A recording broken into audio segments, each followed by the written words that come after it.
Good evening, everyone, and welcome to Civitan Field. Rockwood High School tonight taking on the Sweetwater Wildcats. Region play this week, week number 6. And certainly a beautiful, beautiful evening here as we look over Walden Ridge here as, again, Sweetwater Wildcats in town for this homecoming event here, 1998. So we'll have a lot of pageantry as you see some of the fancy dressed young ladies and young men as you'll observe as our cameras are catching some of the folks coming in to the stadium here tonight. Expect a big crowd on hand for this region game, and certainly we'll be bringing you all of the festivities as tonight's game progresses.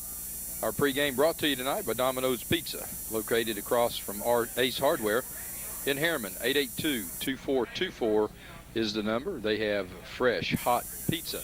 You can carry it out or pick it up, and they're open until midnight on Friday and Saturday. So again, we would invite you to go by, see the fine folks at Domino's Pizza for some piping hot pizza along with U.S. Cellular. And folks at U.S. Cellular providing all of the communications needs here at BBB, and certainly would invite you to go by over in Kingston and visit with them and let them take care of your communications needs as well. Well, around the region tonight, a lot of big ball games taking place as Clinton will be at Farragut in a big ball game tonight. Carnes at Oak Ridge, Lenoir City at Austin East, Maryville at Carter as Maryville continues to try to stay ranked #1 in the state in 4A. South Doyle will be at West. Alcoa 2-0 in Region 2A at this point. They'll visit Tellico Plains. Boyd Buchanan will be at Crosstown Midway, Cross County, I should say. Cofield is at Oneida as Oneida remains undefeated. Cosby is at Powell Valley. Cumberland County will be at Cookeville. Gatlinburg Pittman is at Unicoi County. Harriman will be at Jellicoe. Kingston will be at Loudon. Oliver Springs will be at Wartburg. Seymour at Rutledge, Sunbright at Oakdale, and of course, again, the game of the week here, the Coca-Cola football game of the week, will have Sweetwater at Rockwood. And in the region standings, first we'll go to Region 2A. Alcoa is 2-0, Oliver Springs 2-0, Jellicoe's 1-1, Rockwood 1-1, Harriman 1-1, Sweetwater 1-1. Wartburg and Tellico Plains 0-2 in the region. So after tonight's game, we'll have some division amongst those region play. So again, tonight we'll start separating some of the ties that we have within the region. Doesn't seem possible that we're in week number 6, but that we are, as high school football 1998 is past the halfway mark for the regular season, and a lot of teams now trying to vie for playoff position. So every game down the stretch now becomes very, very big. But also tell you that as we look out onto the field, as you remember last week, Greg Ewing injured for the Tigers in street clothes tonight. So as you look out, number 10 out on the field, 35-yard line, Greg Ewing in street clothes for the Tigers tonight.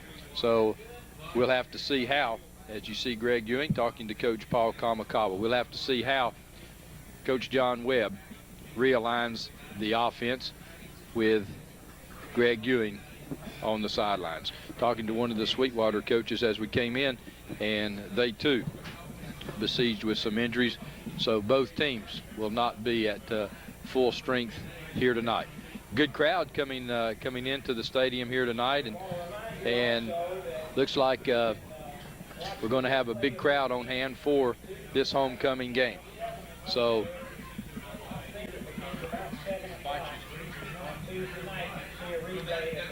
invite you to stay tuned right here on Channel 7 for the Coca-Cola game of the week, as we will be bringing you all the action, and certainly the Sweetwater Band and Rockwood Band be performing here as it is homecoming.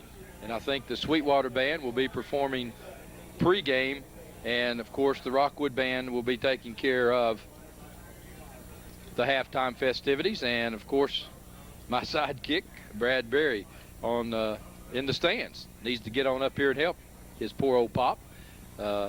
And he'll be venturing up here, I'm sure, in a little bit to help us bring you tonight's action. But again, just a beautiful, beautiful evening here at Civitan Field. Homecoming 1998, and certainly a lot of alums coming back to be here for homecoming, and a special time in the lives of the current students, as well as from the folks who haven't seen each other for some time. So the crowd coming in, and the Civitan Club had a big pancake supper over in the high school cafeteria earlier this evening, and appreciate everyone coming out supporting the Rockwood Civitan Club. Again, Sweetwater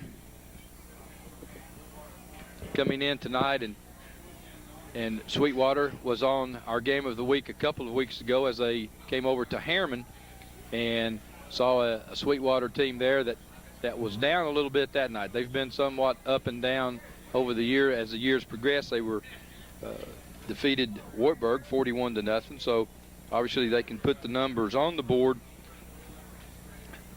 but then have a overall record of 1-4. So the Sweetwater victory being the lone victory for the Wildcats this year. So they come in tonight and looking for, in fact, looks like a change. Ben Downs was the quarterback when they played over at Harriman, and it looks like tonight Graylin Ferguson, the junior, may get the nod at quarterback for Sweetwater. So both coaches know the importance of tonight's game. The loser will drop to 1-2 in the region, and the winner will move up to 2-1. So as we close in on the end of the season, each region game now looms huge to every team in the region. And again, tonight, after tonight's over, we'll get a little better feel for the region alignment, and joined now by Bradbury, and they got you on camera coming up, so you had to come on up, I guess. I guess I'd been called there coming up the steps, so I had to get on up here and get things going. But another exciting night here at Civitan Field. It's homecoming this week, and just look forward to a big game here against the Sweetwater Wildcats. So look for something exciting tonight, and just a good high school football game. You know, sometimes during homecoming week, the players can get distracted. I'm sure that's something Coach Webb really emphasized this week, to stay focused. It's a fun time for the community and the school, but there's a game to be played here on Friday night, so it's really important that they stay focused and their task at hand here. It's a big region game, as you said earlier, and winner of this game tonight is kind of gets back into the season, you know, gets into the race for a playoff spot. So big game here tonight, as I believe the rest of the games on here on out are region games. So big game here tonight at Civitan Field. Of course, Brad, before you got here, we also talked about Greg Ewing on the field in street clothes, a big loss for Rockwood. And that's where somebody tonight has to step up. Look for Clay Barnes, Brandon Ashley, Reggie Chapman, and some of the offensive linemen to say, hey, guys, he said, you know, Greg's out. He's our workhorse, and we're going to make it happen tonight. And this is where, you know, the team game of football comes in. You lose your big power running back, and you have to do something to make up for that. And you know, this is where all 11 have to play the game tonight. Well, and you're exactly right, and I'm sure Coach Webb has worked on the game plan this week, knowing that Greg probably would not be in the starting lineup and probably unavailable as well. So I'm sure he's come out and you know, you can look for probably several different looks tonight. Might even look and find Nick Holloway playing some fullback. And the fullback position tonight, Brad, could be really big because of the blocking abilities. The fullback is going to have to be the lead block. He's the key block when they run the option or try to get outside. So whoever's filling in at the fullback position tonight will have a lot of responsibility. That's right. You know, Coach Webb's not surprised by this. You know, he's going through the end of the week. He's prepared for Greg not playing tonight. So I'm sure his game plan is going to be keep it simple at first. Probably got a young quarterback starting the game tonight in Isham, number 4 for the Tigers, so probably his first start of the year. And you know, look for him to be under the gun tonight. So just as we're watching the Tigers prepare here in the offense and defense on the field, just some replacements on the lineups. Well, not sure that Isham may be the starting quarterback, but he'll certainly, loom large in there. And in the event that Brandon Ashley is the quarterback, look for him to perhaps carry the ball a little more than normal. They're going to need, as you mentioned several of those names, Reggie Chapman, another performer that's going to have to step up tonight. And special teams, again, we talk about it every week, and thus far it's proved us correct, Brad. Special teams in almost every game we've done this year, sometime during the game has helped to either open the game up or there's been the big play. And back to Greg Ewing, he's their kicker. So right off the bat, special teams is definitely a big point tonight in this game, and a very important matchup is they're going to have to call on Wyatt Wilson, the backup kicker. A point in the extra point games can mean a lot down through the end of the game and as the game is close. Well, Sweetwater Wildcats come in, Brad, and this is a rivalry that over the last about 8 years has really developed into a real rough rivalry, more so than really some inter-county rivalries, because both of these teams in the early 90s were really good football teams. They really got after each other, and a couple of these Sweetwater coaches were part of those programs then. And so this has become one of those rivalries that when you look at the schedule, you really didn't used to have to count it as such, but now you have to be as ready for this ball game as you do the Kingstons and the Harrimans. That's exactly right. This rivalry has grown, as you said, but as you can see across the field, Sweetwater tradition is not the same as it used to be. They used to bring fans by the thousands, and they would pack the bleachers, and they would start the cheer and the clap and the Sweetwater chant, and that was pretty intimidating. And now they don't have enough guys to get a big chant going. So times are changing now in high school sports, but both these teams still play good, hard-nosed football, and it's still going to be a big rivalry. And this is still good region football, and so these games are important now toward the year and as the year is winding down. So tradition might be gone a little bit, but the games are still very, very important. Well, in talking to some of the coaches, they've had some injuries as well as a Rockwood team, and indicated that they perhaps were just one or two players away, Brad, from having a good football team. So this is a big ball game tonight. Coach Webb is waiting to see how his team's going to react to the injuries with Greg Ewing. Sweetwater coach is still trying to figure out which team is going to show up. They've been up and down with each game this year, so both of these coaches will find out more about how their region standings are going to come out after this ball game. And as you said, they're talking about Coach Webb and just the injury to Greg Ewing. This game tonight has a big bearing on how the rest of the season goes. And Rockwood's not played real bad in any of the games. They just had some bad breaks. In Alcoa, they lay the ball on the ground. Probably the better team in that game. They just had some bad breaks, and you can't do that. And you play a team that can capitalize like Alcoa did in that game, you get behind. So turnover is a big key in high school football, definitely, as well as special teams. And tonight's going to be a key for Rockwood just to hold on to the ball and keep it in their possession and make things happen and put points on the scoreboard and let their defense, probably one of their strengths this year in the defensive front, linebackers and secondary, let them win the game. Offense sells tickets, defense wins championships. So look for Coach Webb to count on them tonight and just come out playing hard. Sounds like you've been talking to Coach Hoot Gibson. Well, he should know about winning championships. And know about the defense, right? That's right. Again, pregame show brought to you by Domino's Pizza. Across the street from Ace Hardware, Highway 27, 882-2424. They'll have your piping hot pizzas. You can either pick them up or they will deliver them. And they'll deliver on Friday and Saturday nights until midnight. So call, get your pizza, sit back, relax, enjoy the Johnston Coca-Cola game of the week here on Channel 7. And if you need to make any calls while you're out and about tonight, U.S. Cellular will handle all of your communications needs. They certainly handle ours here at Channel 7. We're appreciative of them and really appreciate them being a sponsor here of the pregame show. Sweetwater High School Marching Band out doing the pregame festivities, and of course at halftime the Rockwood High School Marching Band will be performing, as all of the halftime festivities will be brought to you here on Channel 7 as they unfold. Well, if we've got a commercial, Brad Jones, let's go to a commercial break, and we'll be back with more pregame show following this work. At OEB, we know lives have changed. Parents have become teachers, and our homes are now our offices. The roads may seem empty, but people are still driving and still working. And when they get injured because someone else was careless, they know they can still depend on us. We are OEB Law, and the one thing that hasn't changed is our commitment to helping people right here at home. We're just a phone call away. 865-546-1111. OEB Law.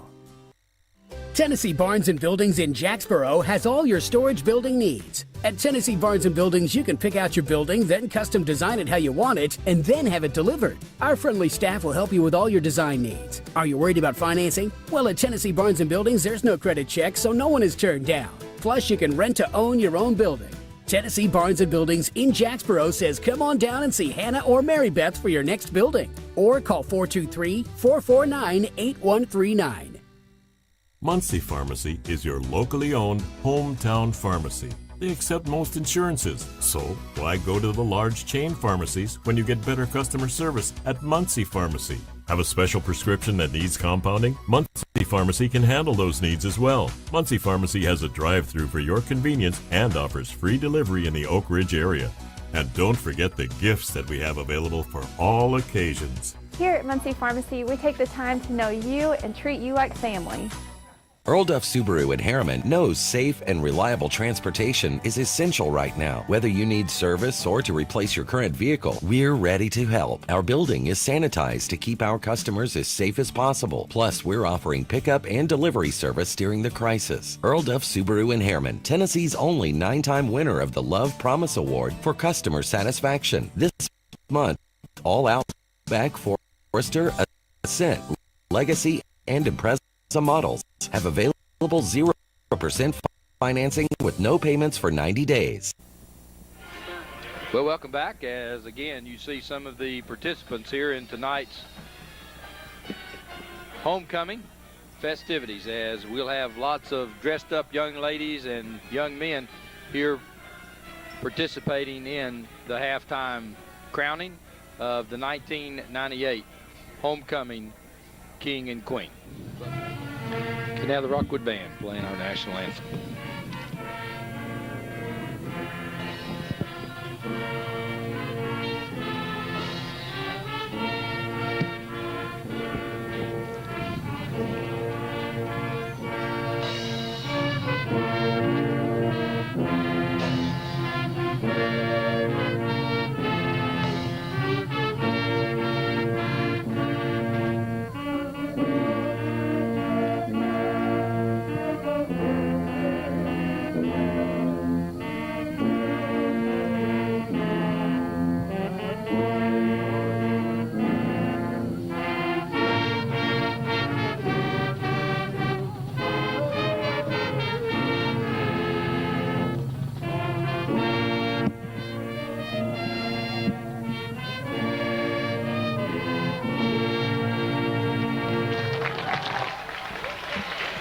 Well, our pregame festivities are concluding, and that will conclude our pregame show, brought to you by Domino's Pizza, across from Ace Hardware on Highway 27 North.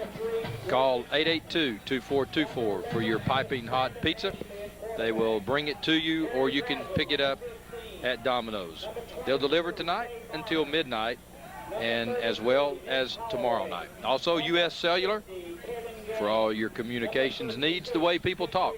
U.S. Cellular over in Kingston. Certainly people here at Channel 7, that's our official communications. And as the captains, Wyatt Wilson, Derek Pear for Rockwood will be meeting with the captains from Sweetwater. Ben Downs is one of those captains, along with Steve Plemons and Daniel Kyle. I believe the referee we have tonight is the same enthusiastic referee we had at Harriman when Sweetwater played over there. So he's back again for some exciting football here tonight at Civitan Field. And one of the other things about Sweetwater that we've noticed, Brad, generally coming in a big physical football team, you don't see that physicalness as much tonight as you have in the past few years. That's true. Last couple of years they've had some good size defensive linemen, offensive line, and good looking running backs, and tonight you don't see that in Sweetwater. You know, that's probably something that it cycles through, and every school their size and Rockwood size goes through that every now and then, where the talent's not the same as it has been, and you don't get that same good crop of athletes like you're used to having. So, you know, that's something that all schools in our region and around us that have to face, and that's just something that you have to deal with it and just prepare the best you can. Well, the captains have met. Rockwood won the toss and defers until the second half. So, well, I thought I wasn't really paying attention, Brad. We'll have to find out. It looked like they were saying that someone deferred, so we'll find out here just in a moment. So Rockwood will receive, and Coach John Webb wants to do exactly what we mentioned, Brad. They want to get the football, take it down the field, eat some time, and put some points on the board. And here come the Rockwood Tigers onto the field. So homecoming 1998 here at Rockwood High School, and always a special time, Brad, homecoming. It always means a lot. A lot of people come back to watch the game. Some alumni is back in town to watch the game, but guys with the helmets on still have to remember there's a game to be played tonight, and they need to take care of business, which I think they will, and remain focused and just stay ready to play this game tonight. All right, so we've about talked it to death, folks. The action will speak for itself now. Glad to have you with us tonight for the Johnston Coca-Cola Game of the Week. And looking, Brad, for that familiar sight on the sidelines, Dr. Tom Evans, but I don't see him.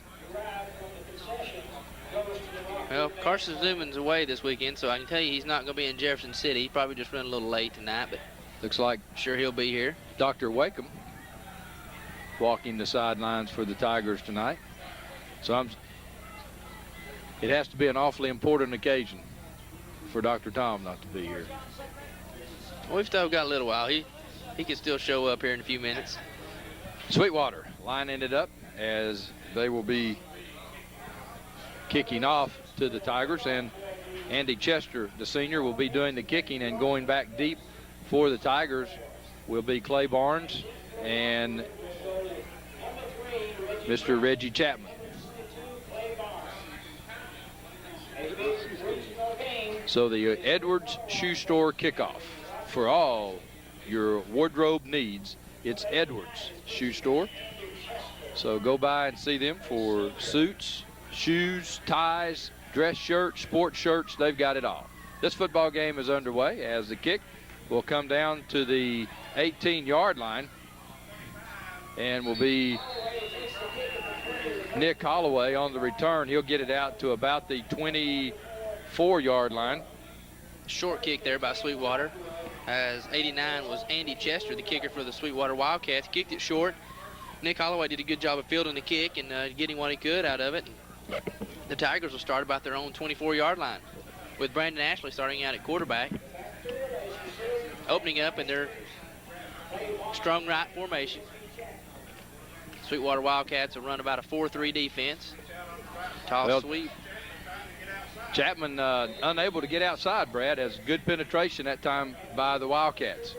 You know, we saw Sweetwater earlier in the year at Harriman, and they did a real good job throughout the game of really stopping the run and penetrating the gaps and everything. So they're really playing well defensively and really aggressive. And as we mentioned, this is the kind of game that if you let Sweetwater get a little bit of confidence against you, as the game progresses, it gets tougher and tougher to gain that momentum back. That's exactly right. So again, Reggie Chapman lining up behind Clay Barnes, and Barnes this time front man through, and Barnes really stopped at the line of scrimmage, and because of his great balance, Brad, gets it out to about the 28-yard line. He should have been stopped really at the 25. Really wasn't nothing there. The Sweetwater defensive line kind of stood the offensive line of the Tigers up and just shut everything down. There wasn't a hole there, and like you say, he just kind of took it upon himself and just found a little hole and just escaped up through there. Great balance by Clay Barnes. Big third down play now. Third down and about 6 for the Tigers. And this time Barnes again on the little keeper, and Barnes will be short of the first down. He'll get it out to about the 33-yard line. And it's going to be 4th down and about 2.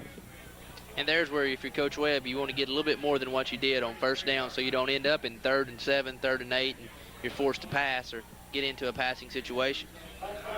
And on the first series, Brandon Ashley doesn't keep the ball at all, Brad. And here's an example of punting. We have Wyatt Wilson tonight. Gets off a good punt, but you know he's punting tonight for Greg Ewing, and can't believe there wasn't a flag on that play. Looked like that's what he's asking him. You know, he said I had the fair catch as Downs talks to the official, but it wasn't a vicious lick, so they're going to say, well, no harm. Well, there's still that halo, 2 or 3 yard halo around the receiver that you can't violate. So a rule's a rule no matter how hard you hit them. So fortunate break there for the Tigers. Well, Ferguson is at quarterback for Sweetwater, Brad, as we indicated in the wishbone. And to give to the first man through and coming up to the 40-yard line will be Steve Clemens. And looked like for a second there was a hole there, but the Tigers did a good job of quickly closing the hole. I think Nick Holloway was on the tackle and made a real good tackle there, closing down the hole, and looked like the Wildcats coming out, maybe showing a little option out of the wishbone there with a dive to the fullback. So the Wildcats will have it 2nd down and about 9. And now they come out in like a run and shoot formation. Again, they fake it up the middle.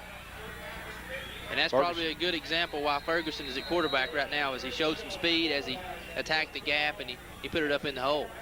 And as we mentioned earlier, see, that may be the thing that Coach Webb was not able to prepare for, was the difference in the quickness of the quarterback. That time Ferguson gets to the corner, turns it up, and that was a good-looking play.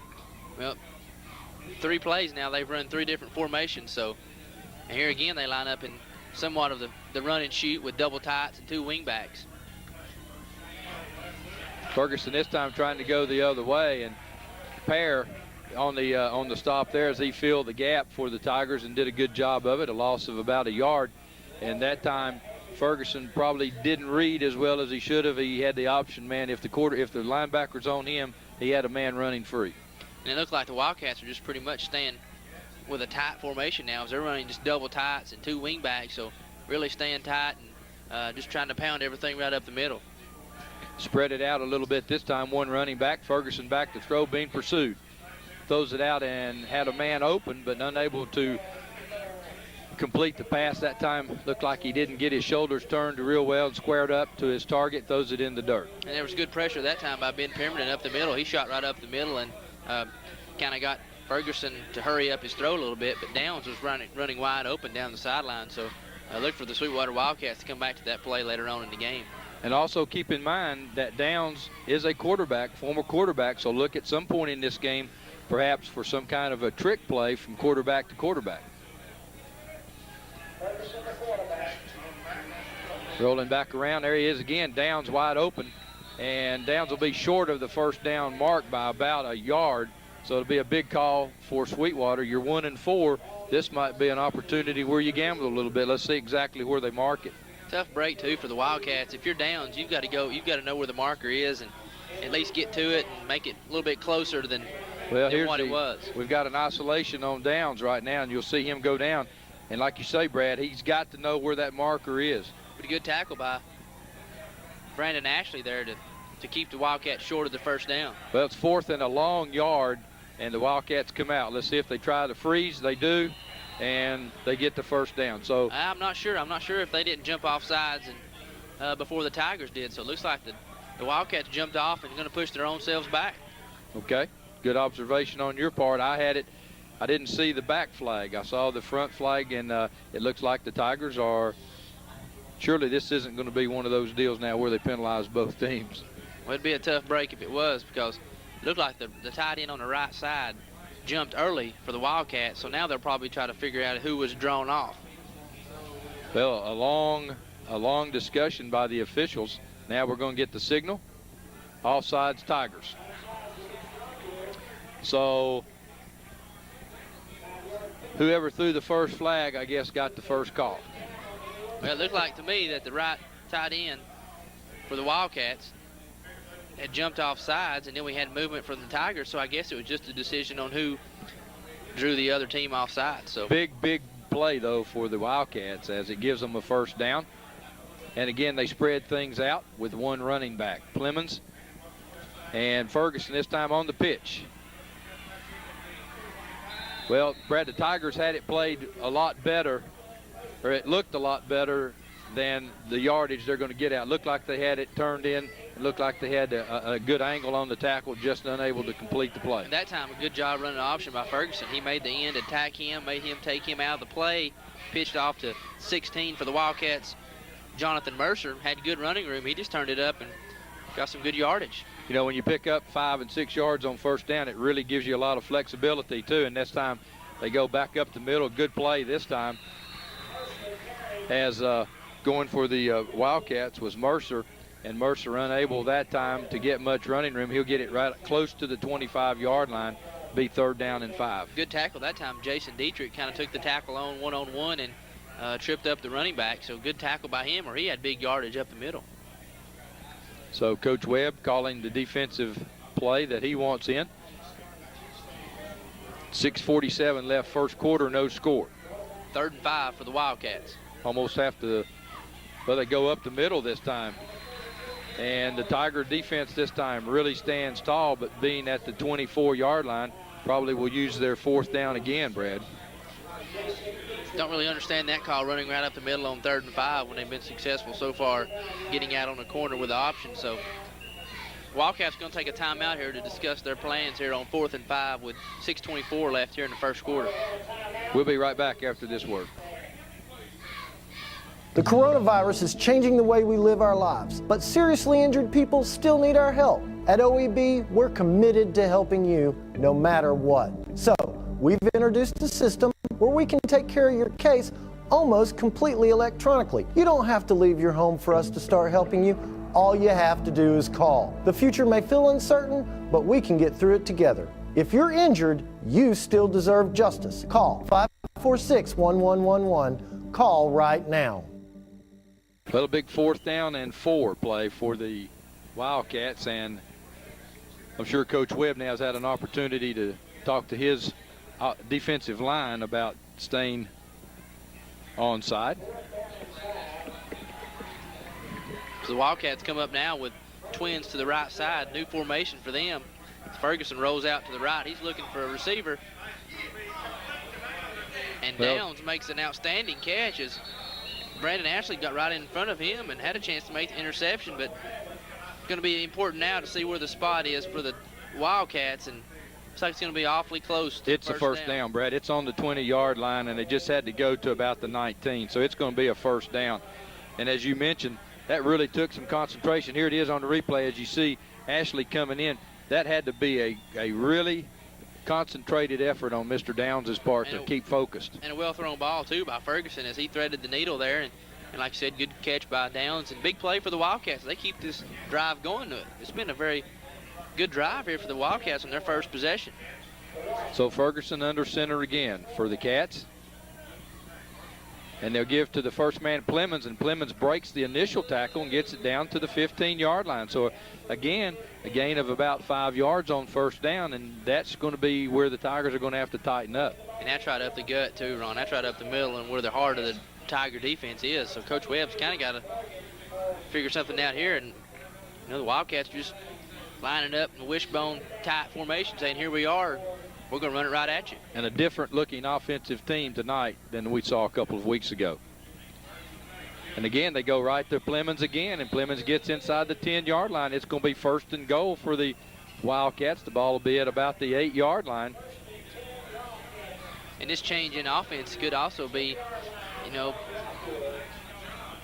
go along with the change in quarterbacks and just people feeling more comfortable at their positions and not feeling out of sync. And Ferguson doing an awfully good job right now moving the Wildcats down as they started this drive on about their own 35-yard line. Well, and obviously Downs is the go-to man on the passing, and I'm sure at the tailback position we're going to see him running the ball some here in a little bit too. And here he comes. Downs trying to get to the outside, and good play, but Downs cuts it in. Looks like the ball is loose, and the pitch got away, and it's Rockwood football. So the first time that Downs carries the ball from scrimmage turns out to be disastrous. That football recovered by 59, Wyatt Wilson, so doing a good job getting out on the corner, making something happen, picking up a fumble. So big play there for the Rockwood Tigers. And then also a good play by Kevin Gang here on the defensive end, kind of strings it out and makes Downs cut it up, and he gets help from his buddies. So, well, and now, Brad, if you're Sweetwater coach, you have to try to get your team back up now, because this is the kind of thing that's been happening to them all year. Now for the Tigers, they've got to get something going offensively because there's only 4:43 left in the first quarter. Sweetwater's dominated the play. Barnes this time off right tackle, and Barnes again doing a great job of getting through, keeping his feet moving, and Barnes gets it out to about the 15-yard line. Be 2nd down and about 4.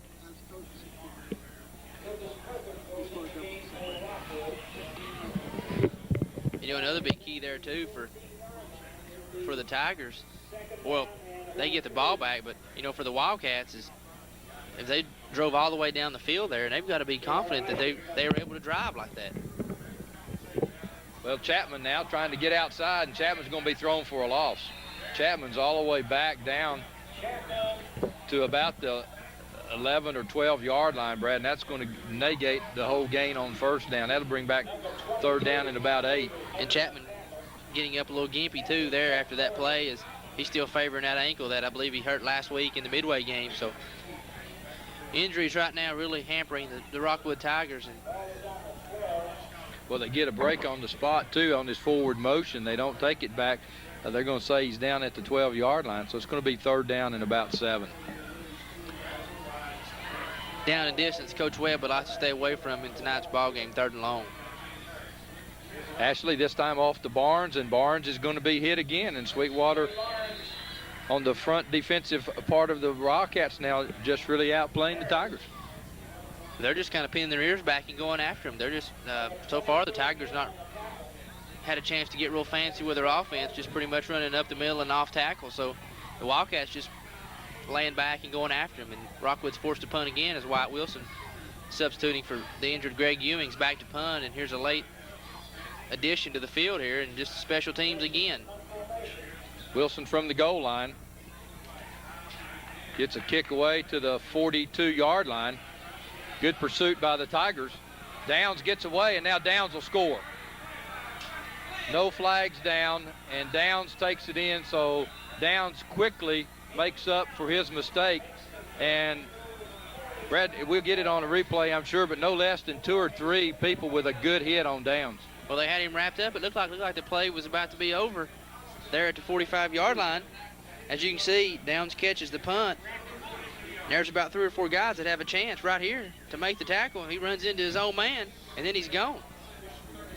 So Downs scoring, and now Sweetwater will try for the extra point. Kick is up, and the kick is good. So with 2:29 left, it will be Sweetwater jumping out in front of the Tigers, 7-0. We'll be right back. Muncie Pharmacy is your locally owned hometown pharmacy. They accept most insurances, so why go to the large chain pharmacies when you get better customer service at Muncie Pharmacy? Have a special prescription that needs compounding? Muncie Pharmacy can handle those needs as well. Muncie Pharmacy has a drive-through for your convenience and offers free delivery in the Oak Ridge area. And don't forget the gifts that we have available for all occasions. Here at Muncie Pharmacy, we take the time to know you and treat you like family. Well, special teams, again, playing a big, big part in this football game. We've said it at the start of every game. You hate to be redundant, but it's proven to be, again, just as you call it. You got to play the special teams. It's such an important role in the game. And, you know, one thing I guess you could say is high school teams, they don't have a lot of time to practice special teams, but still you have to focus and just concentrate on every play, and special teams so important. As you see there, a couple missed tackles, and Rockwood's down 7-0. So big, big play in the game. Chapman takes it at about the 3-yard line, and Chapman is hit at the 25-yard line. So it'll be 1st and 10 for the Tigers, and the ball will be on the 25-yard line. And the Tigers now, offensively, Brad, are going to really have to come out and not only be mistake-free, they're going to have to get some possession and get back in this football game with a good drive. You know, there Chapman had a hole, but I believe that ankle injury is just really hampering him from taking that extra boost and hit that hole, because he's really hurt right now on his ankles. You can tell the way he's limping a little bit, favoring that ankle.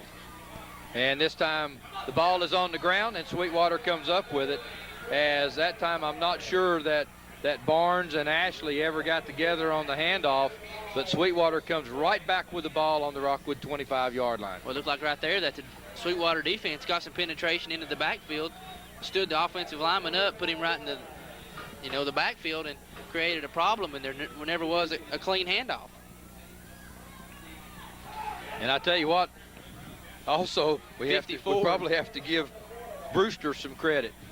He kind of disrupted that play from the beginning. This time Ferguson cuts it up, and Ferguson gets out to about the 22-yard line. So it'll be a gain of about 4 yards. I tell you right Ferguson. now, Sweetwater not doing anything fancy with the football. They're looking like the Sweetwater teams of old. They're lining up. They're saying, here we are. Can you stop us? They're putting out a challenge right there to line of scrimmage. And so far, Sweetwater's dominating the line of scrimmage. Well, Rockwood's had 7 offensive plays in the first quarter. 2 3 and out, and fumbled on the first one. Not what Coach Webb envisioned for this homecoming game here tonight. Ferguson brings his team to the line. And again, Ferguson pitches the ball. And not very pretty, not very good spacing, but he got the job done. Well, he went as far as he could without pitching the ball to 16 for the Wildcats. Jonathan Mercer did it the last minute, just a little flick, and Mercer did the rest and picked up a 5 or 6 yards on that play, bringing up 3rd and short for the Wildcats. Down spread out wide to the right.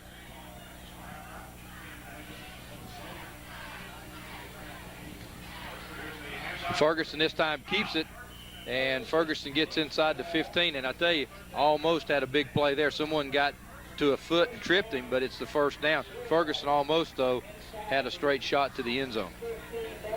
Big play, big series right here for the Wildcats. They really need to keep for the Tigers, they need to keep the Wildcats out of the end zone.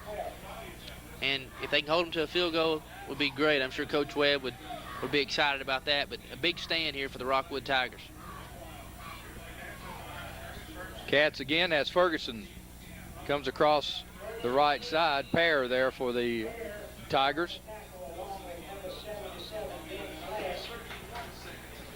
And for the Tigers, Brad, Flask is had a pretty good game thus far. Well, you know, he's just trying to hold up the front there on the defensive line, as they're just Wildcats just running right at him up the middle and off tackle. So big stand here for the defensive front for the Rockwood Tigers.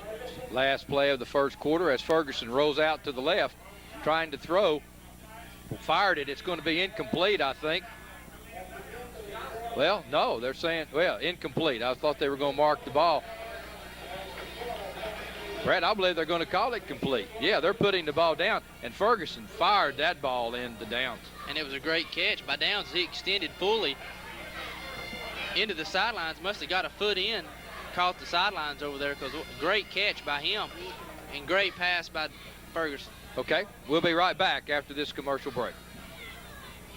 At OEB, we're committed to helping people who get injured. With the outbreak of the coronavirus, we understand you might be afraid to leave your home to get legal help. We want you to know that at OEB, we can get you your help by just picking up the phone.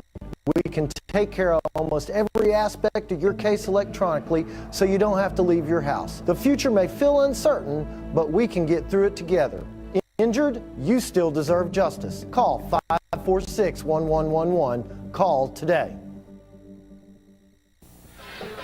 Well, during the commercial break, the officials got together, and it was not a catch, and so it will be it'll be third down, as we'll get a replay of it. Perhaps can see where that catch was. You'll see Ferguson rolling out to his left, and up at the top left-hand corner of your screen as he fires it in, and he got a foot in, Brad. It looked like on the replay. Looks like he might have drugged his foot along the sideline to get that catch. So big play there for the big break there for the Tigers. If you can rewind that thing, let's show it again there. Here's the replay again. Did you see Downs can catch it? Looked like he got a foot right there. Like his right foot came down in bounds. Has a good throw and a good catch. So good camera action there by our camera crew here tonight. Great job there. Seen by our senior camera operator, Mr. Joe Hot Fuels Tipton. Way to go, Joe. Third down and about 7 now for the Wildcats. Big break there for the Tigers as it makes the Wildcats now face 3rd and 7. So if they can get this stand and force a field goal, it'll be a big boost for the Rockwood defense.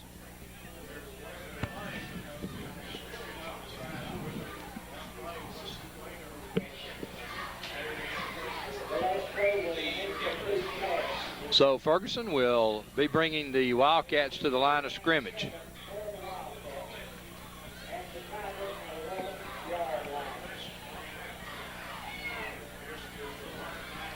Plemons gets it up the middle, and Plemons gets inside the 10, inside the 5-yard line.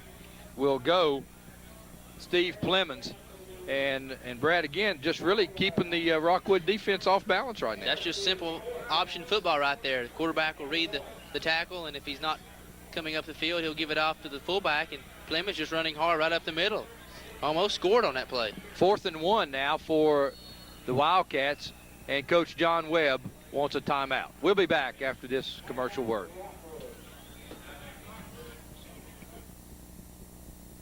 Tennessee Barnes & Buildings in Jacksboro has all your storage building needs. At Tennessee Barnes & Buildings, you can pick out your building, then custom design it how you want it, and then have it delivered. Our friendly staff will help you with all your design needs. Are you worried about financing? Well, at Tennessee Barnes & Buildings, there's no credit check, so no one is turned down. Plus, you can rent to own your own building.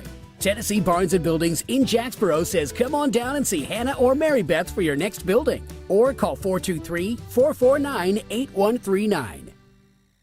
Well, another big 4th down play for both teams, as the Wildcats trying to get back into the end zone. The Tigers trying to get this thing turned around and get a little momentum going on the offensive side. So another big 4th down play. They have to get the ball to about the 3-yard line. So a little over a yard, perhaps, on this big 4th down play. Look for him again to probably run the option here on 4th and 1. Get something on the corner and try to get the numbers and use big Plemons and Ferguson and Downs and in the option. Well, and again, movement on the line. Now let's see if they were drawn off or if the Tigers jump. And why not? Use the freeze play. It's worked for everybody else, and now it's working against the Tigers. Tigers again saying it's against Sweetwater, and this time they're exactly right. So big break. Evened up. Big break there for the Tigers, as they did jump, but the Wildcats probably pulled them off. So now looks like the Wildcats bring in the field goal unit. Would be a 27-yard field goal. Well, they're going to go for it as they put it down at the, 16?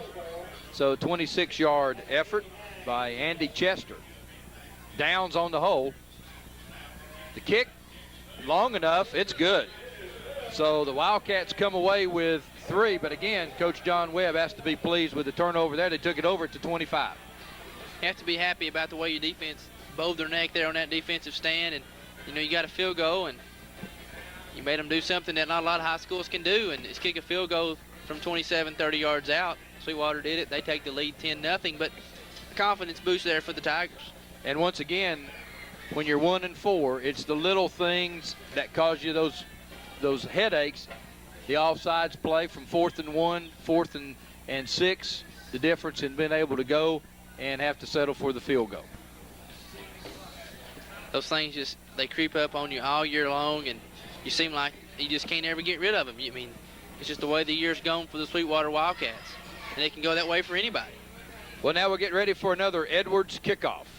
Edwards Shoe Store on Roan Street in Harriman, and they can fit you up with all your athletic shoe needs, your dress shoes, casuals. They've got it all. Go by and see Orvis and all the fine staff at Edwards, a home to a lot of Roan County shoppers for many, many years. Chester got the foot in that ball. That would have been good for about another 20 yards. Not much height, but a lot of distance. And this is a kickoff that will be taken at the 5-yard line, fumbled by Chapman. He'll pick it back up and looking for a seam, unable to find one, and he'll get it to about the 18-yard line before making the stop for Wildcats, Jared Norfolk. And so it'll be 1st and 10 for the Tigers, and this is about where they've taken over all 3 times now, Brad, trying to get field position. Look for Brandon Ashley to try to make something happen here on the option here at some point. 11:21 left first half. Tigers down 10-0. Quick pitch to Chapman, and Chapman finds some running room around the corner and will be knocked out of bounds by Daniel Kyle. But he makes the corner, and he'll get it out to about the 23-yard line. Good piece of running there by Reggie Chapman. There really wasn't a lot there to begin with, and Sweetwater defense came up well and forced him outside, but a good job of running and getting what he could on that play, leaving about 2nd and 6. So good gain there for the Tigers, leaving them in a position now where they can do something a little different. Ashley on the option. Has running room. Ashley with 1 man to beat. And Ashley run out of bounds at the Sweetwater 44-yard line. So Brandon Ashley. And that's an example of why you need to get the ball in his hands on the corner. All it was a simple counter option. He faked to the right and froze the Sweetwater defense and went back to the weak side. And then he makes the defender make a choice. He chose to take the running back, and Brandon turned it up and did a great job and did a good job protecting the ball there on the sidelines as the defender tried to strip it. So the Tigers now with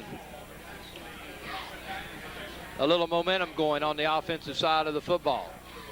Ashley this time gives it to Barnes. Barnes has the ball come loose. I believe the Tigers have jumped back on it, though. And the Tigers do maintain possession, but the ball loose again. And it'll be 2nd down and about 4. Ball at about the 39-yard line. So again, the ball loose. The Sweetwater defenders, they're just stripping the ball. One guy will make the tackle, the other guy will strip it out. And a good job there by Isham for the Tigers getting on the loose football. Daniel Kyle that time for Sweetwater looked like he got the hand in. So the Tigers now at work offensively. Ashley on the little delay this time, and Ashley will be about a yard shy of the 1st down, have it out to about the 34-yard line. So it'll be 3rd down and about 1. And that's the same play they ran to the other side for the big gain there on the previous play. And that time, good defense by the Sweetwater Wildcats as they strung it out and got some help from the inside pursuers. So 3rd down now for the Tigers, and really probably here, unless you get thrown for a big loss, probably 4-down territory for the Tigers. New formation for the Tigers. They go 4 wides. And well, and they pay back. on the freeze play this time. Sweetwater jumps off sides, it looks like, and it'll be 1st and 10 for the Tigers via the offsides penalty by the Wildcats. So both teams playing a little cat and mouse now on this short yardage.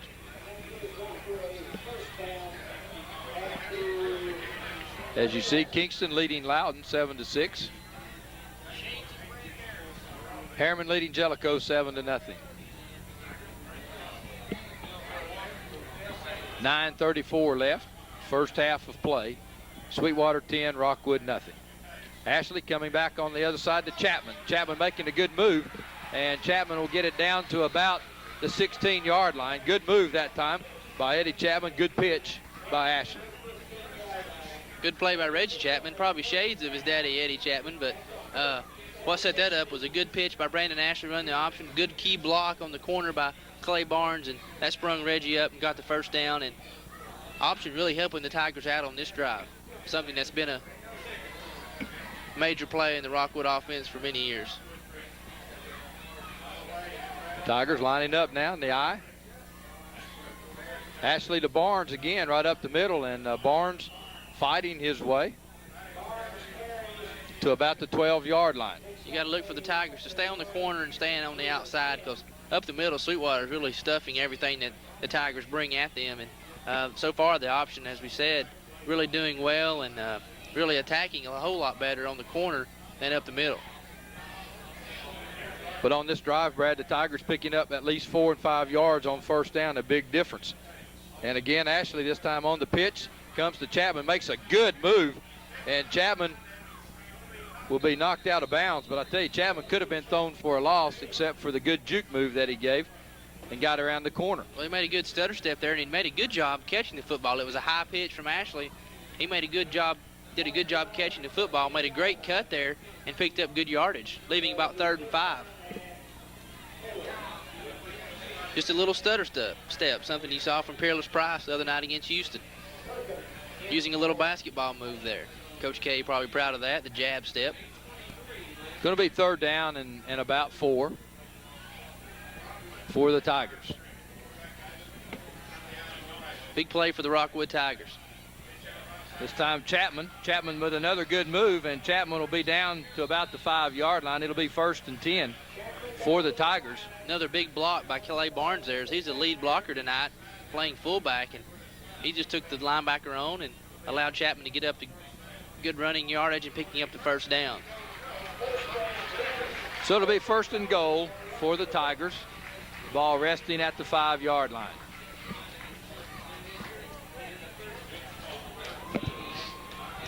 So the Tigers on this series really picking it up offensively. And will now have it 1st and goal at the 5.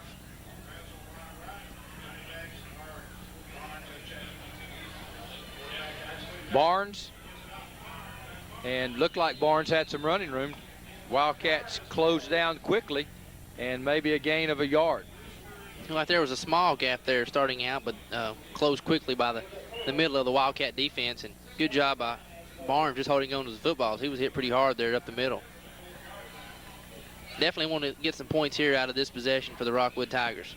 Brian Boston bringing the play in for Coach John Webb as the Tigers get aligned. So Barnes and Chapman will line up behind Ashley. 2nd and goal here, and fumble. Ball's on the ground. Sweetwater Wildcats will recover. Not sure what happened there, if it was a fumbled snap or... Well, the Wildcats, Brad, were getting ready to get into a blitzing formation, and I don't know if the snap occurred early, if someone saw that coming, tried to get it. We'll see a replay here. But watch right here at the top of the screen right here. Now you see the man coming in, and that's when all the chaos started, and the ball just came loose, and the Tigers lay it on the ground. Looks like it was just a simple center quarterback exchange, which is another little thing that happens in a game that can mean a whole lot. And now the Wildcats start out deep in their territory, as they'll give it up the middle to Spencer, and he'll find running room tough up the middle, but gain a couple yards. And of course here, if you're Coach John Webb, you're asking your defense here to at least keep them pinned back so we can get good field position. We're coming down on the 6-minute mark here in the first half. So you need to keep them 3 and out here, get the ball back on your side of the field, on their side of the field, and try to get something in before halftime. But you still, if you're Coach Webb, you really needed some points out of that possession, and you kind of got to be deflated a little bit, but need a big stand here by your defense. Ferguson back to throw, rolling around, throwing it down to Downs, and it's, well, Downs really needs, it looked like there needed to be a flag on that. Looked like Downs became the defense on that play because Chapman had a good shot at intercepting that. Well, he did, and, you know, if the quarterback Ferguson for the Wildcats puts any air under that at all, it's probably 6 points going the other way. He threw it a little flat, allowed Ashley to get underneath it.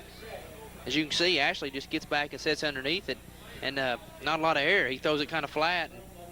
Good play by Downs, just coming back and being a defender. So that'll leave 3rd and long now for the Wildcats. Not in a situation they're probably not want to be in.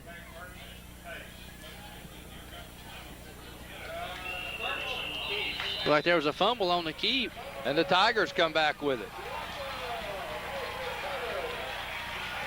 So big defensive play there for the Rockwood Tigers. Looks like Charles Flask on the recovery again, and we've called his name a lot defensively tonight, It's a Brad. big play, making a lot of things happen for the transfer from West Virginia. So again, this time, Clemens comes through with it, has it stripped, and the Tigers come away with it. Could be in a case of Ferguson not really deciding what he wants to do, if he wants to keep it or give it off to Clemens, and tried to pull it at the last minute, and then that's where the fumbles occur. 1st and goal from the 8 for the Tigers. As Chapman this time gets it down to the 5-yard line, a flag on the play. So let's see what the flag is about. Well, it came from the line, Judge. Generally so holding.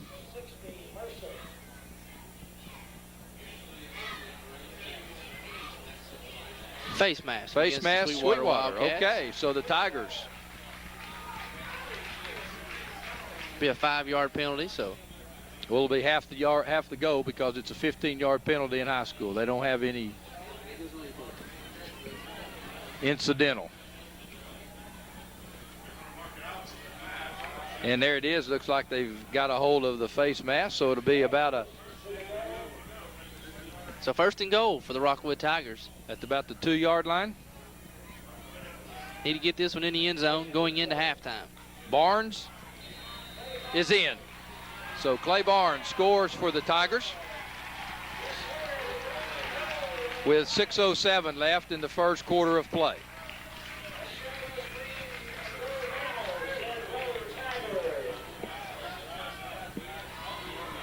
So the Tigers turn a turnover into 6 points.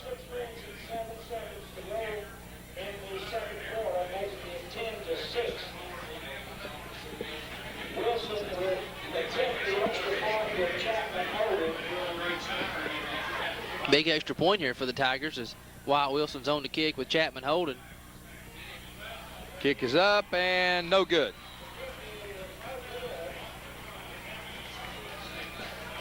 So there again, special teams coming back to play a key role in this game as Ewing, the kicker all season, is out with an injury, and Wyatt Wilson has to step in and kick. And just another thing that is a reason special teams are so important in high school football. 10-6 our score. We'll be right back. Hey, it's Jack Ryan. You've heard this. I wish there was a morning radio show playing country songs that we could really love. Well, now there is. Will Hine Wall in the morning with your forgotten favorites and only the new country you love. On 96.7 Merle. At OEB, we're committed to keeping you and your family safe. With the outbreak of the coronavirus, we understand you might be afraid to leave your house to get legal help. Now you don't have to. We can handle almost every aspect of your case electronically. Call 546-1111. 6:07 left in the 1st half of play. 10-6. Sweetwater with the lead. The Edwards kickoff for you. Coming up as Wilson hits the Edwards kickoff, and it'll bounce and be taken at the 11-yard line. And Sweetwater bringing it out to about the 28-yard line. So Upton will bring it out, and it'll be 1st and 10 for the Tigers. So Sweetwater will have it 1st and 10 at their own 29-yard line. Upton, a familiar name of years past for the Sweetwater Wildcats. Kingston leading Loudon 7-6. And Harriman still leading Jellicoe 7-0. Wildcats to the line of scrimmage. Leading 10-6. And trying to get outside. The Wildcats make it to the outside. Mercer. And Mercer will pick up about 5 yards. For Coach Webb, you want to try to get the ball back here and have a chance to score right before halftime, and need a big stand out of your defensive unit to get the football back.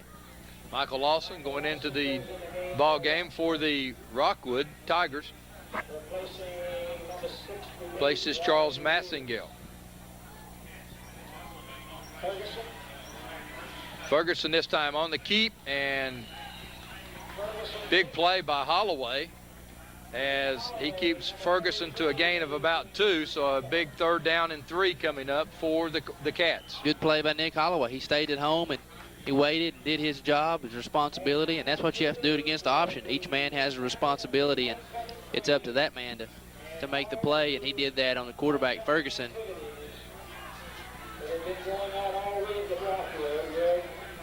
So on the big 3rd down play, let's see if Ferguson tries to draw them off or if they get the play in motion, and they do. Ferguson on the pitch, and big play as Chapman really almost with a super play. Looks like the Cats are going to get the 1st down, but if Chapman doesn't hit him, he's still running. Good run by Mercer. He saw Chapman coming up, and he just darted inside a little bit. Chapman was able to get him on the ground, but like you said, if Chapman's not there, he's running for a touchdown. And that was a case of knowing where the 1st down marker was, too. Ferguson looking like he really feels comfortable now running the option for the Sweetwater Wildcats. Mercer this time is going to pick up about 3 yards, Brad, but it looked like he was going to be lucky to gain a yard, but he got the inside that time, cut up the field, and was able to pick up 2 or 3.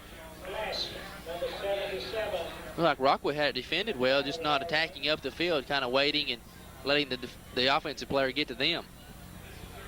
2nd down and about 6, but the clock winding. 3:53 now left here in the 1st half of play. I'm not sure how many games Ferguson's played at quarterback, but the coaching staff for Sweetwater really just being basic and simple with him and having a game plan that he's able to run. Ferguson this time pitches back to Downs, and Downs will have it out across the 45, down to about the 47-yard line, so it's going to be another big 3rd down and about 3 for the Cats. And Chapman limping out of the ball game again, Brad. And that's a big play, a big blow for the Tigers, as you're already playing without Ewing. And Chapman's replaced by Kerry Brazel, a sophomore, so not a lot of experience there in the Tiger secondary.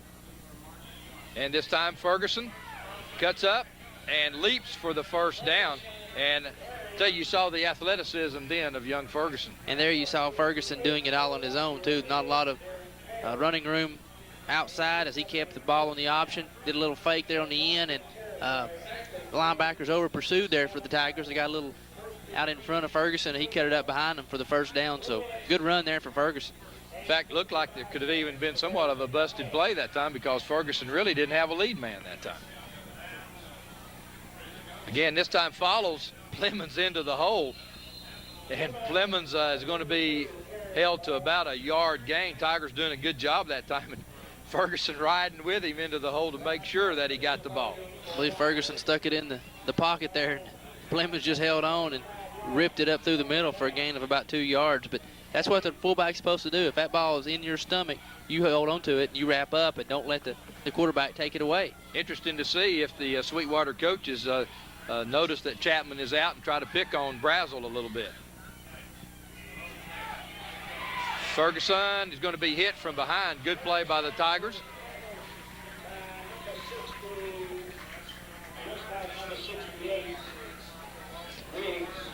Three or four Tiger defenders in on that play as they chase Ferguson down in the backfield for a loss. So it'll be about 3rd and 9 now for the Wildcats.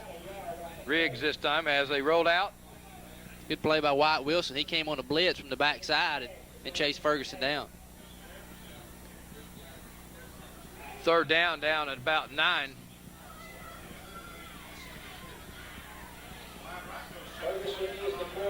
And Chapman back into the ball game now, be over on downs.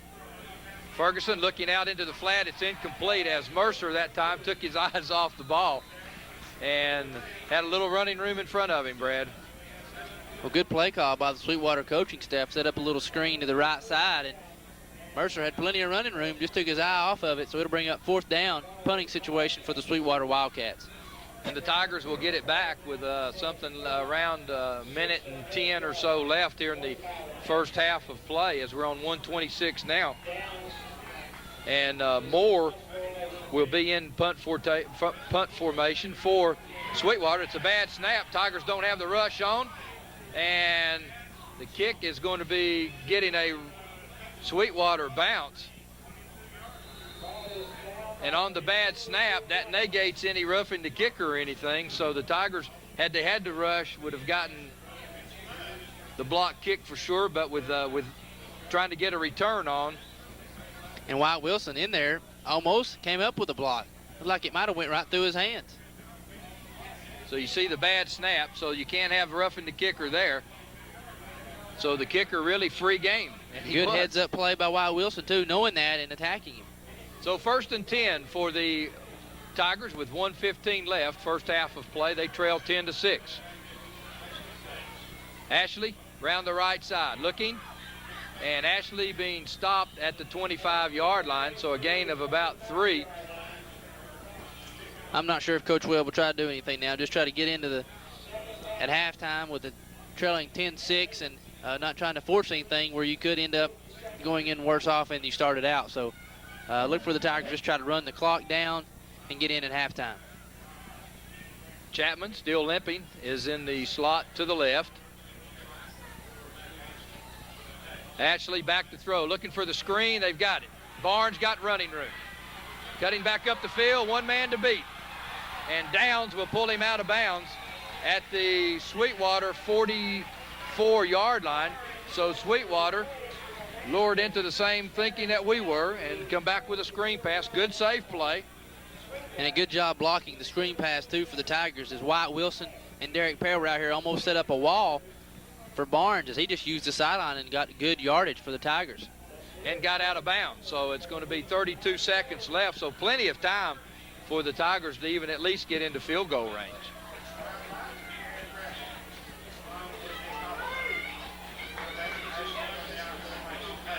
Ashley back to throw again, and Holloway will have it, and the clock will continue to run as it's at the 40-yard line. And Rockwood will call timeout. As you see the replay,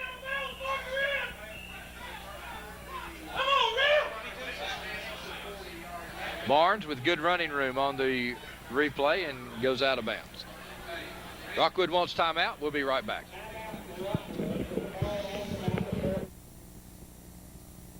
Earl Duff Subaru in Harriman knows safe and reliable transportation is essential right now. Whether you need service or to replace your current vehicle, we're ready to help. Our building is sanitized to keep our customers as safe as possible. Plus, we're offering pickup and delivery service during the crisis. Earl Duff Subaru in Harriman, Tennessee's only 9-time winner of the Love Promise Award for customer satisfaction. This month, all Outback, Forester, Ascent, Legacy, and Impreza models have available 0% financing with no payments for 90 days. 22.8 seconds left in the first half of play here at Civitan Field, where the Sweetwater Wildcats are leading the Rockwood Tigers 10-6. As the Tigers line up, Ewing under center. Back to pass. Ashley looking down the field, throwing to a man wide open, incomplete. Holloway wide open at the 17-yard line, unable to come down with it. That'll stop the clock with 17 ticks left. Good route there by the Rockwood Tigers. They ran a kind of a post route and a down, out, and down route with Chapman and Holloway going downfield, and a good job by Brandon not trying to force anything. He was looking deep to Reggie at first, came back off as probably a secondary receiver, Holloway, in the middle of the field, and just unable to catch it. So twins to the left side of the formation for Rockwood. Ewing back to throw, plenty of time, throwing the ball man wide open, intercepted. And Sweetwater running the ball back. Barnes waiting for him on the left side, and with 3.6 ticks on the clock, Sweetwater will have the football at the Rockwood 48-yard line. So maybe time for one play. Not sure if Brandon got hit on that play or just probably didn't get enough on it or what, but this is the play before when the ball was a little behind Holloway, but here's the interception coming up.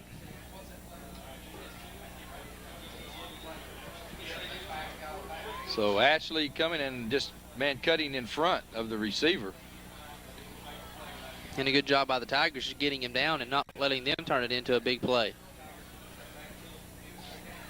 Sweetwater will take timeout so that they can get in one more play. That will end the first half.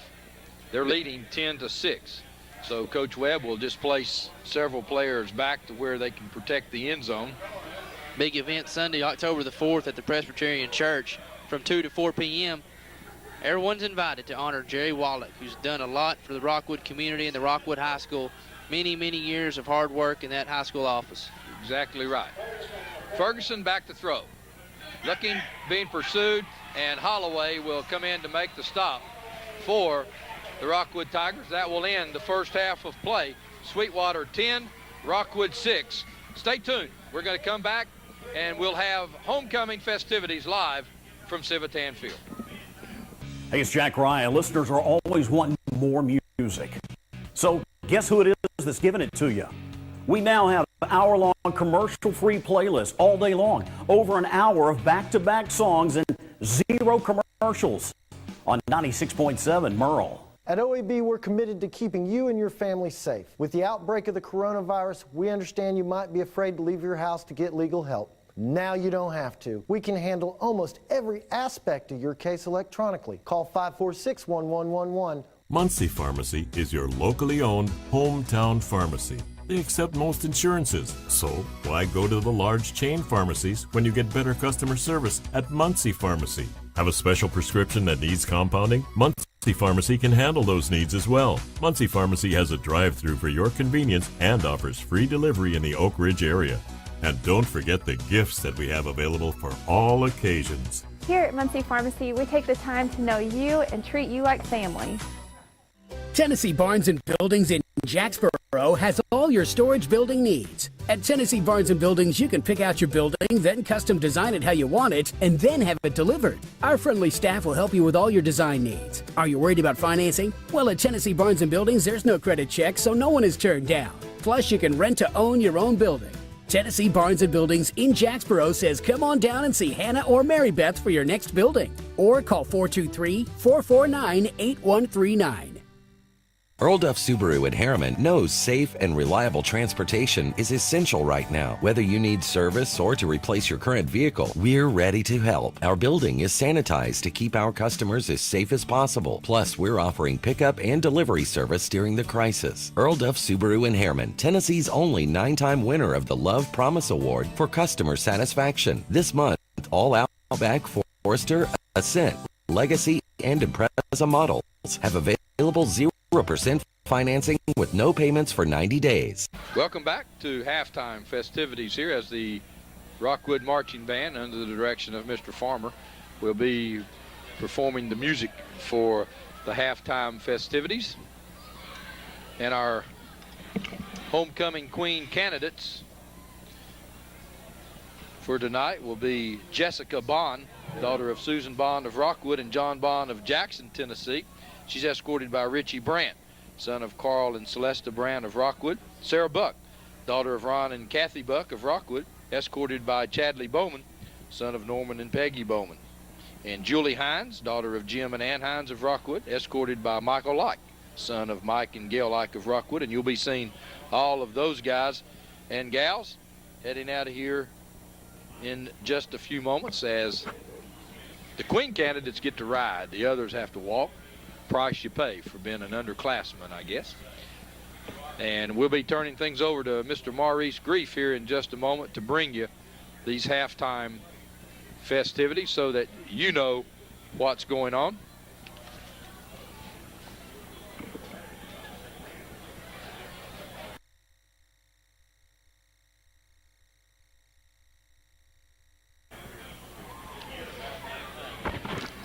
Good evening, ladies and gentlemen, and this is the 1998 Rockwood homecoming activities.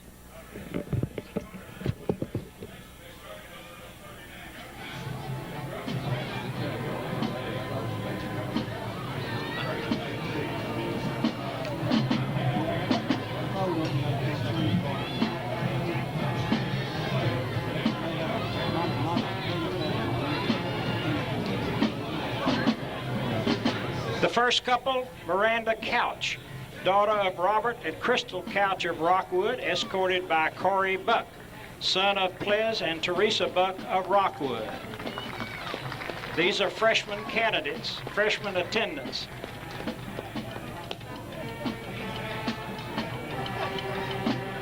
The second is Samantha Lawson, daughter of Ricky and Ruby Lawson of Rockwood, escorted by Ryan Selvage, son of Greg and Kathy Selvage of Rockwood.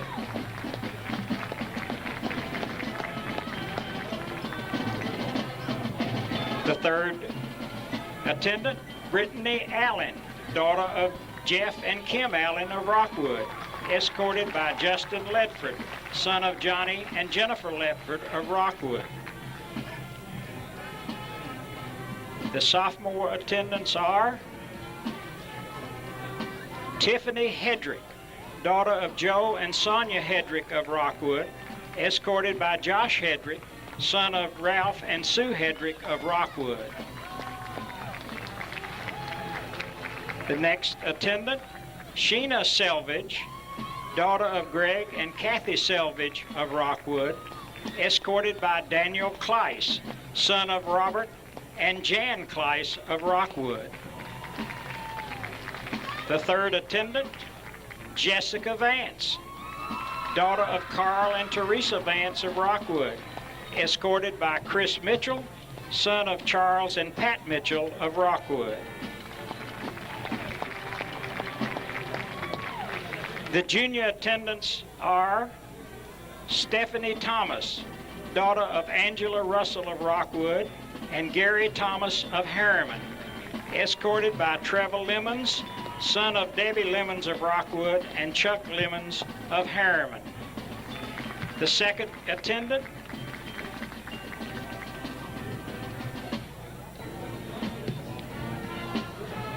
Summer Shea Shadden, daughter of Charles and Patricia Shadden of Rockwood, escorted by Chandler Lemons, son of Debbie Lemons of Rockwood and Chuck Lemons of Harriman. The third attendant,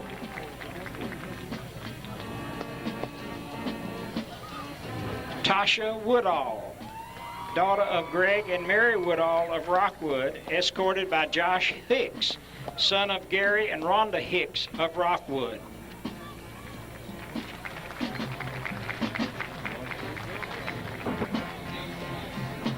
The senior attendants are Stephanie Hickey, daughter of Ronald Hickey of Rockwood, Winona Kinney of Rockwood, escorted by James Perkins, son of David and Dina Perkins of Rockwood. The second attendant, Amber Nielsen, daughter of Kathy Nielsen of Rockwood, escorted by Chad Payne, son of Darrell and Missy Payne of Rockwood. The third attendant,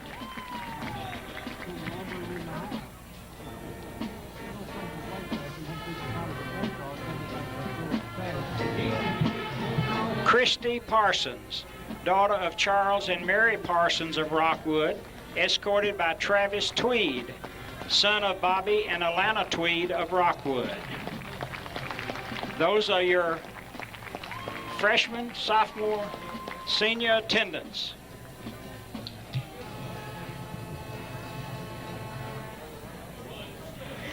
Coming on the field at the right end of the field, in the first car, we'll give you their names as they come to their stopping points.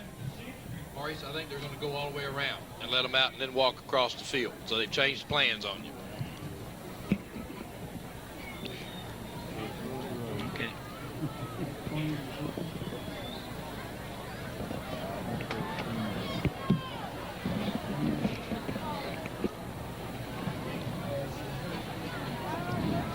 First car, Jessica Bond, daughter of Susan Bond of Rockwood and John Bond of Jackson, Tennessee, escorted by Richie Brandt, son of Carl and Celeste Brandt of Rockwood. And that car is furnished by Preble Jeep from Dayton, Tennessee, Tally Walker. The second car, Sarah Buck, daughter of Ron and Kathy Buck of Rockwood, escorted by Chadley Bowman, son of Norman and Peggy Bowman of Spring City. That car donated by Jerry Duncan. They're going to ride around and the attendants will come across at the 50-yard line. A change in plans. The third car, Julie Hines, daughter of Jim and Ann Hines of Rockwood. Her escort, Michael Like, son of Mike and Gail Like of Rockwood. And that car by Jerry Duncan.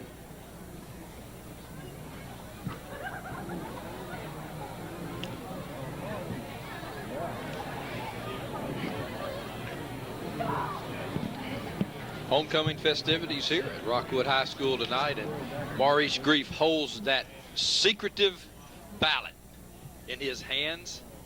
That's what you get when you've done this for about 35 years. You get to hold the envelope, right, Maurice?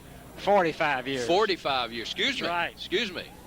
This is my 45th year. Drawing a Social Security check here from the Rockwood High School press box up here. Get my retirement pay from Rockwood High School.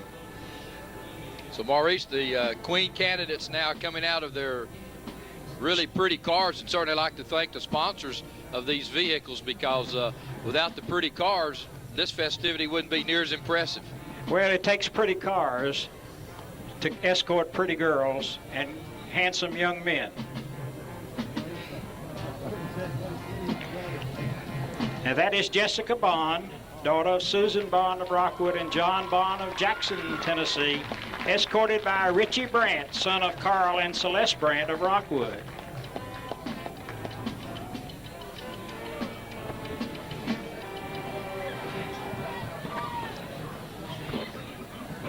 The second Queen candidate is Sarah Buck, daughter of Ron and Kathy Buck of Rockwood, escorted by Chadley Bowman, son of Norman and Peggy Bowman of Spring City.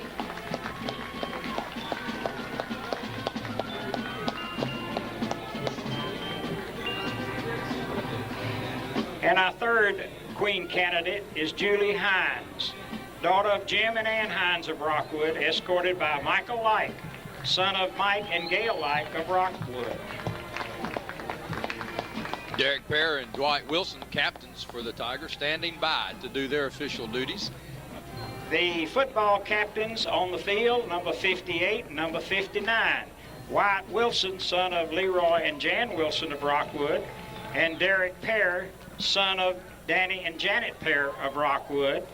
The flower girl is Courtney Wilkerson, daughter of Lee and April Wilkerson of Rockwood. The crown bearer is Andrew Sullivan, son of Heather Burnett, a teacher at Rockwood High School. And now, ladies and gentlemen, that is all important time.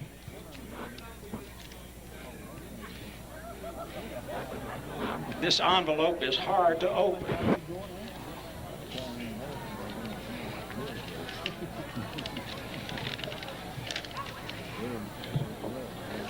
The queen for the 1998 Rockwood High School homecoming is Sarah Buck. So Sarah Buck crowned homecoming queen 1998. Wyatt Wilson and Derek Pear.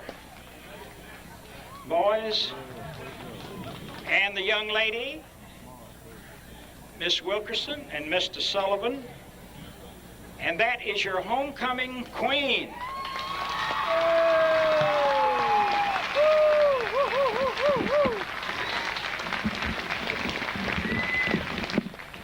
Homecoming queen 1998, Miss Sarah Buck. And a proud mom and dad down here as Ron Buck, minister, First Christian Church here in Rockwood. And certainly proud parents as they try to get the film. And obviously you run out of film every time. You need to get you a couple more pictures. But there goes the homecoming queen 1998. Sarah Buck escorted by Chadley Bowman. And looks like that vehicle driven by Mr. Lehman from Jerry Duncan Ford, a smiling Mr. Lehman as he gets the privilege of driving the queen as she loses her crown. So we're going to have to do some work over there on that crown as a thrilling moment for these young folks who make up homecoming court. And the vehicles have left. The queen's the only one with a vehicle to ride in, so her chariot awaits her. Homecoming queen, Miss Sarah Buck, 1998.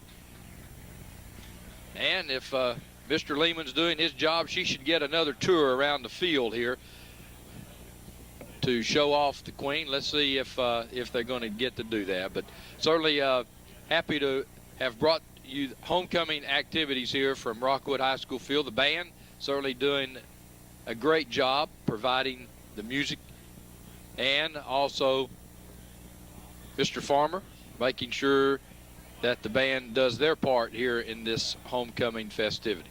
So just a great night for homecoming.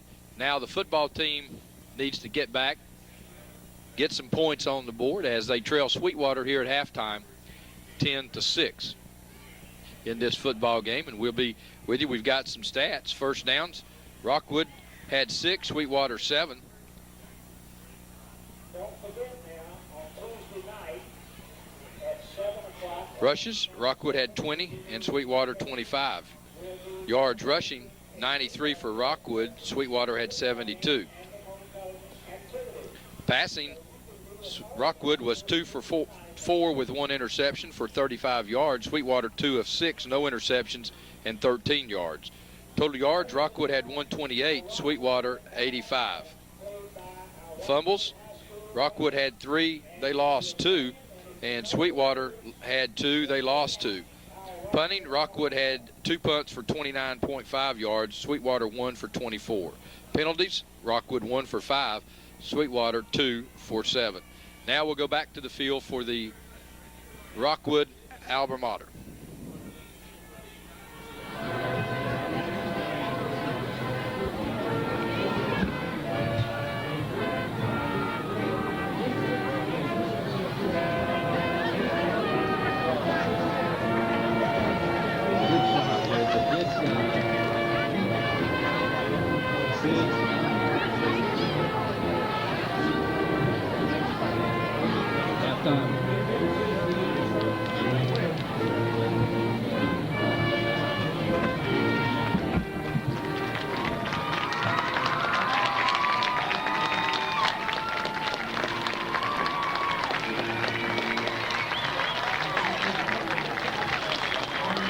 Miss Sarah Buck, homecoming queen 1998, getting her cherished ride here in front of the Rockwood faithful tonight here at homecoming 1998.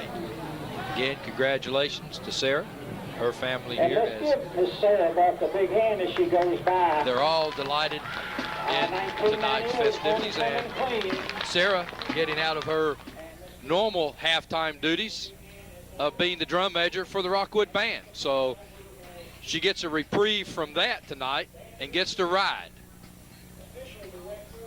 in her chariot as queen of Rockwood High School, 1998.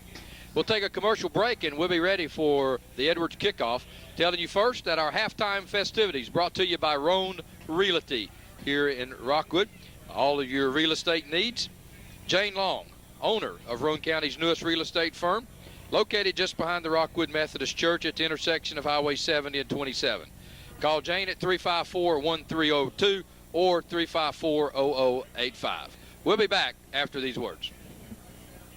The coronavirus is changing the way we live our lives, but seriously injured people still need our help. At OEB, we're committed to helping you no matter what. So, we've introduced a system where we can take care of your case almost completely electronically. You don't have to leave your home for us to start helping you. All you have to do is call. The future may feel uncertain, but we can get through it together. If you're injured, you still deserve justice. Call 546-1111. Call right now. To Civitan Field here after halftime, getting ready to start the third quarter. Very exciting halftime show with Homecoming 98 here at Civitan Field, as Sarah Buck was crowned Homecoming Queen. Congratulations to her and Reverend Buck and from First Christian Church in Rockwood. Been a good first half here at Civitan Field, as you see some scores going across the bottom of the screen.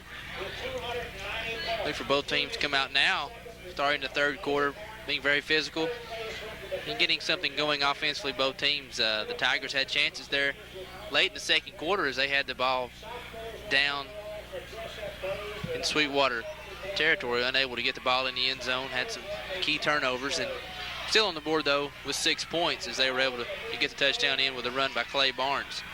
Sweetwater looking very good tonight under the new direction of quarterback Graylin Ferguson, so he's doing a good job tonight for the Sweetwater Wildcats as they're on the board with 10 points. So look for this second half to both teams kind of be getting under control a little bit and establishing some kind of game plan here in the second half, as the Tigers will kick off here to begin the third quarter with the Wildcats receiving. Downs and Robert Upton back for the Wildcats. So this will be an Edwards kickoff starting the third quarter. Go to Edwards and Harriman for all your shoes and clothing needs. Shop Edwards, downtown Harriman.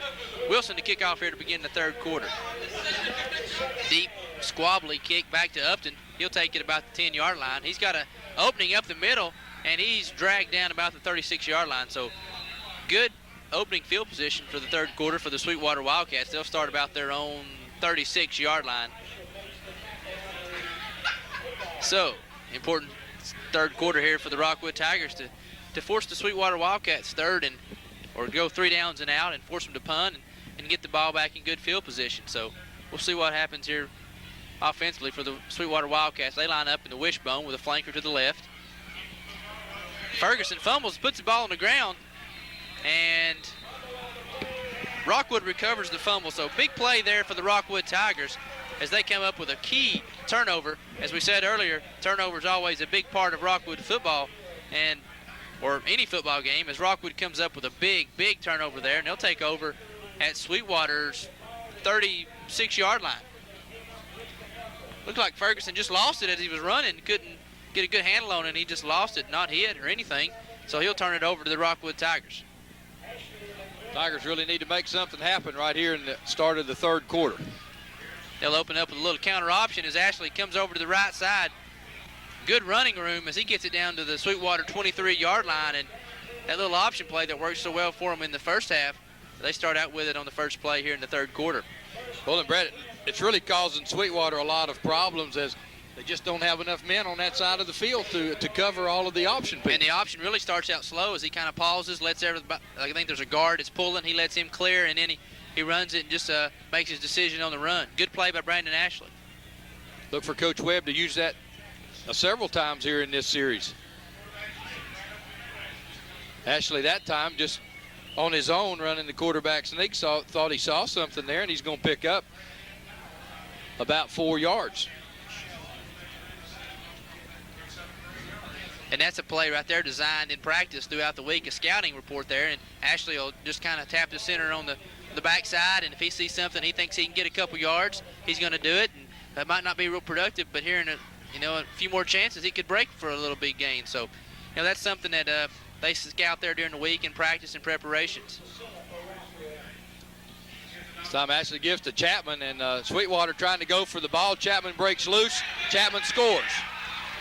So that time Sweetwater had a couple of players with good angles trying to strip the ball. Chapman hangs on and goes in for the score. And what a great burst of explosion there Chapman showed. It looked like the guys had the angle on him. As you can see here, he gets tackled a little bit, breaks away from it, and then he just explodes through about 2 defenders there, and he's able to get in the end zone. So Chapman's still favoring that ankle too, Brad. You can tell he's still favoring. We've got the Chapman will be in now to hold for the extra point with White Wilson kicking. He's getting the strap adjusted down his kicking shoe. Looks like it's come undone, so he's just going to get rid of it.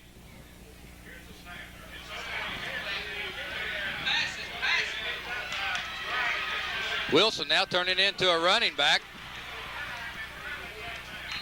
and goes down. So on the bad exchange, it will be Rockwood 12, Sweetwater 10, with 10:40 left here in the third quarter of play. Again, we'll tell you our halftime festivities brought to you by Roan Realty. You can call Jane Long at 354-1302 for all of your real estate needs, or 354-0085 in her new headquarters just off Highway 70, 27, behind the Rockwood United Methodist Church. That extra point attempt there, example of what injuries can do to a football team, is Ewing's your normal kicker, Wilson's your normal snapper, and now the roles are reversed and you've got somebody else snapping, and it's just a bad snap, and costly extra points can come back in the end and haunt you. And Rockwood's up 12-10 now, but extra points and all the little things in special teams is so very important in high school football. And of course, if you're coach at Sweetwater now, after the Edwards kickoff here comes down to Sweetwater, it'll go out of bounds at about the 12-yard line. So let's see if they want it at the 35 or if they want them to re-kick on the Edwards kickoff. But now, Brad, 1-4 team, you're always waiting for that bad thing to happen to you. It happened right off the bat here in the third quarter. Now you got to see if they can rebound and come back offensively and get in the sync that they were in the first quarter. They elect to take it at the 35, so it'll be Sweetwater's ball, 1st and 10 at their own 35-yard line. And the last play with Ferguson, nobody really made him fumble the football. He just lost control of it. So just mental breakdowns there for the Sweetwater Wildcats starting this third quarter. Ferguson pitches to Downs, and Downs barrels his way over the right side of the line. Good play by the Tigers that time, as they had it played well, as Pear comes up to help with the tackle, but he'll gain 4 yards. Try to leave 2nd and 6. A opportunity now for the Wildcats to get something going offensively now with 2nd and 6, and they allowed to kind of have a little more freedom now in their playbook and open it up a little bit as they split 2 receivers to the far side. Ferguson this time gives to Mercer, and Mercer cuts over and gets tripped up. Had a lot of running room that time, but someone was able to get him by the shoestrings and make the stop. They'll move it back to about the 43-yard line. Big third down play now, as it'll be 3rd down and about 3 for the Wildcats. 9:44 here left in the third quarter of play. Mercer had a lot of running room up the middle, and looks like he might have either got tripped up by Pear or his own man that was on the ground. He just kind of stumbled over him. So a lot of running room there for Plymouth. Downs trying to get around the right side, gets through, picks up the 1st down, and crosses midfield in the process, gets it all the way down to the Tiger 48-yard line. And I think that time Brad just caught Rockwood maybe in a blitz and got outside. Well, right now the running backs for Sweetwater are really exploding through the right side of the Tiger defense, so maybe the coaches for Sweetwater have found somewhere they can attack on that side of the defense. Now the Wildcats will bring 2 receivers to the near side of the field in the I formation. And somebody's open. Now they make the adjustment, but had a man open here.